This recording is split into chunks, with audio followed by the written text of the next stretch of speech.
Hey guys, I just finished my shift. I guess updates maybe.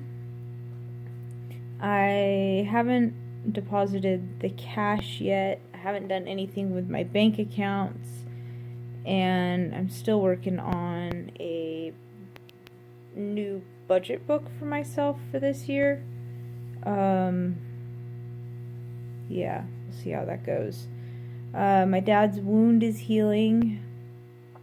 We have an appointment mid-February, and maybe they'll take him off of wound care from then, and then he can go on his merry way. Tomorrow, we're heading down to Tillamook, where he lives. We're going to go see a doctor down there to see if he can get primary care provisions, also to set to get some things from his house. He's been in the Portland area since a couple days before Halloween, and it's now the end of January. So he went in for a checkup and thought that it might be like, an overnight stay, and it's been months. So like it's kind of discombobulating, but we're gonna get him down so he can get into his house and pick up any medications that he would rather be taking of his own, and any toiletries that he might need for a little bit. I mean, honestly, I don't know why he'll have to be in town for much more than a month, working on getting his strength back up so that he can get himself out and take care of his life. But now I guess it's kind of one of those times where like your kid just took their final and they're getting ready to do the pass and review. What do they call the pomp and I don't know, the graduation walk. And your kid is done with school and they're like ready to go and be adults now. But, there's a couple more milestones to do. That's kind of how it feels like. Not that I've been trying to control things, but it's been kind of nice to make sure that he has food and that he's getting out and about and stuff when I release him. When he goes back home, there's so much work to be done to his house that it's gonna be crazy.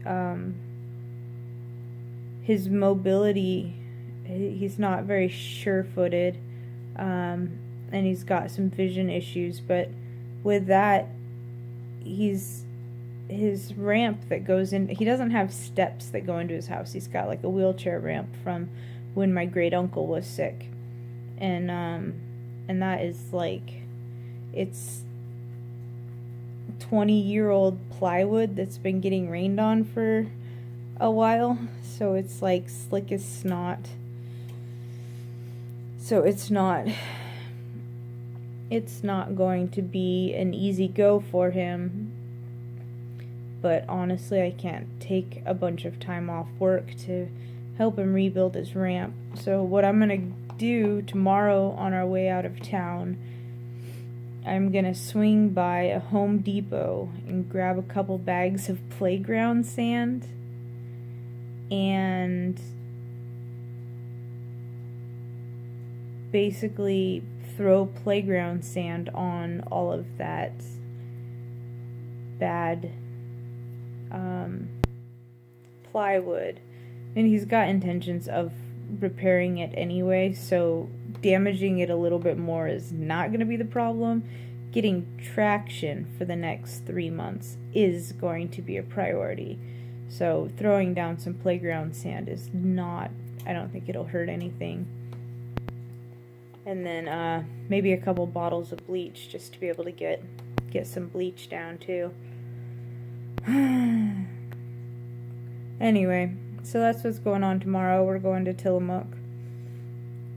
talk to a doctor, get him into his house so that he can grab some more things that he wants. Talk to his power company, his phone provider, make sure that his phone's being taken care of. His car insurance provider, make sure that he's paid up on his car insurance, and get to the bank so that we can take care of some stuff. So it's going to be a pretty busy day. Plus, it's like a 2-hour drive each way from where I live. So it'll be a busy day. But I took the day off work so that I can go and do all that. The goal is to get out of the house at 9.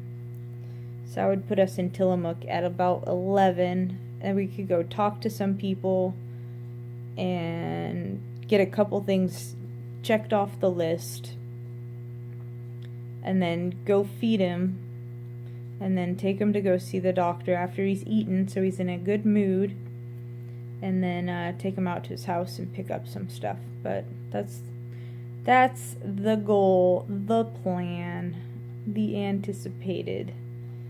Who knows what will really happen. Anyway, so I figured I would just update on that. I haven't done anything really with my bank account stuff. I've been thinking about changing up my cash envelope stuff. For me, the cash envelope for the groceries was helpful because it helped to reduce my impulse buying. But I don't really feel like I'm doing a lot of impulse buying these days. And I think it would be easier to just keep track of it electronically. So every time I come home from a grocery shop, I just mark down how much I spent on the trip for groceries or personal items or pets. So I think I'll try that for a couple of months and see how it goes. If anything, what was my goal in 2018? Just revert back to doing a basic budget. Go back to what you know works.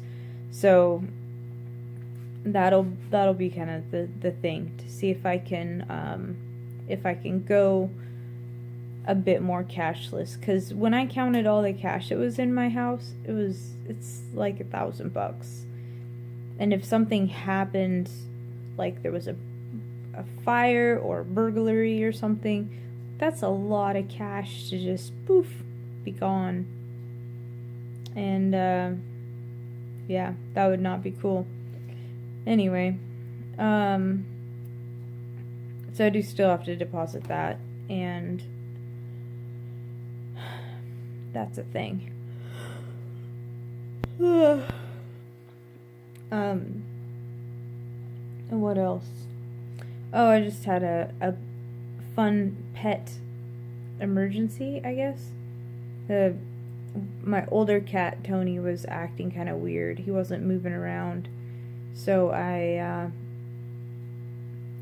took him to the vet, but there wasn't an opening at my vet, so I had to take him to the emergency vet in our area.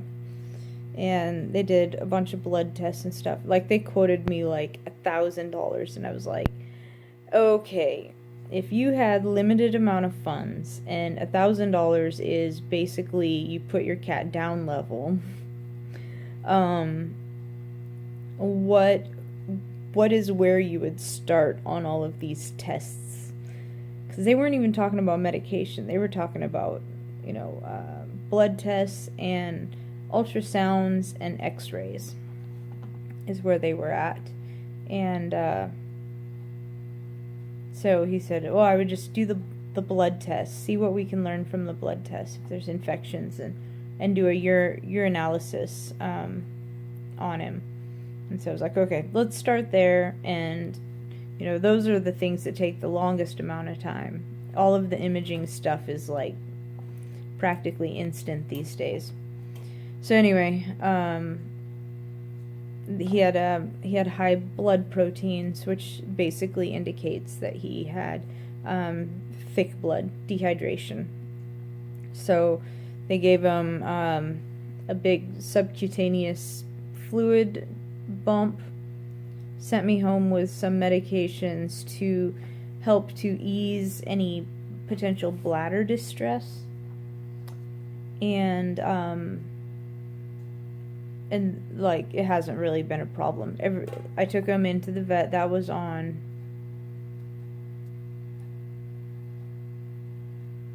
Friday morning-ish, and then on Saturday I took him to the local vet, and both of them had palpated his bladder, and they said that his bladder didn't feel like he was clogged. He wasn't clogged. He was just dehydrated. So when I was at the vet on Saturday, I asked him to just give him another dose of fluids. She goes, "Well, why?" It's like, his blood proteins was like a 9.7 or something, and the doctor said that it should have been like a 7. And honestly, I think that giving him fluids is like the least invasive, least hazardous, highest beneficial thing that we could do to him right now, on top of giving him the pain meds that we're giving him. And she agreed, and it was a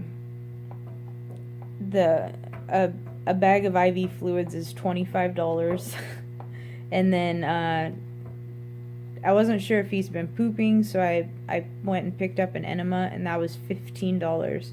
So honestly, for like $35, if I can get a veterinarian to trust me that he's just dehydrated, it sounds like I can, next time that this happens, it'll only be like a $70 visit instead of the emergency veterinarian was like a $500 visit. So all in all, for this fun time fiasco of dehydrated cat was like $600. I think, if I remember correctly. I'll have to look at that again.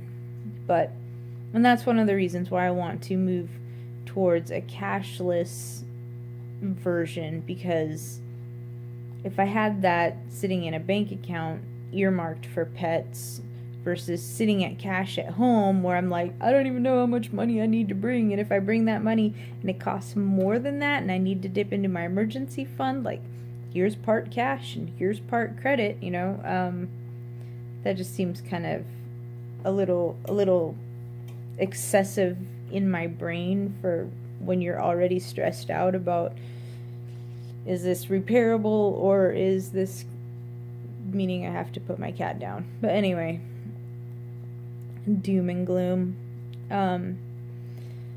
So that was the adventure of last week. Was Friday and Saturday were the cat's issue, giving him medications, and then on, what was it, Monday, Tuesday, I went and picked, was it Tuesday?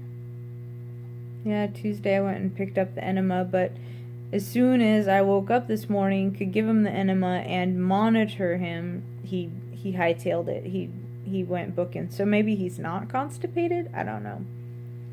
But we'll see what happens. I won't be around all day tomorrow again. So we'll see if he's still showing signs of constipation on Friday. And then I'll try and do it first thing on Friday morning. See if I can get him to poop, if that's still something that's needed. Anyway, this is an update on my life. Yay! Haven't been to the bank yet, but and in the whole having not been to the bank, I also haven't paid that lump towards my student loan debt yet either. So that hasn't happened. Nobody missed anything. I didn't miss it yet. Meh. Anyway, I'm tired. I'm just sitting here waiting for my phone to charge up so that I can... I have this thing in my car I have State Farm auto insurance. This little drive safe and save thing. And you have to turn your Bluetooth and your location on your phone. And then it connects to this little device, and the little device has like an accelerometer in it, so it can tell like how you're braking and you're accelerating and you're turning all goes, like how you can get graded on it. It talks to an app on your phone. But the thing that I found out is that your phone has to have at least minimum 25% charge or it won't connect, which is fun. Anyway, always a good time. So I think I'm probably at that point now with 15 minutes worth of charging. Should be okay. Alright, I'll talk to you guys later. Bye.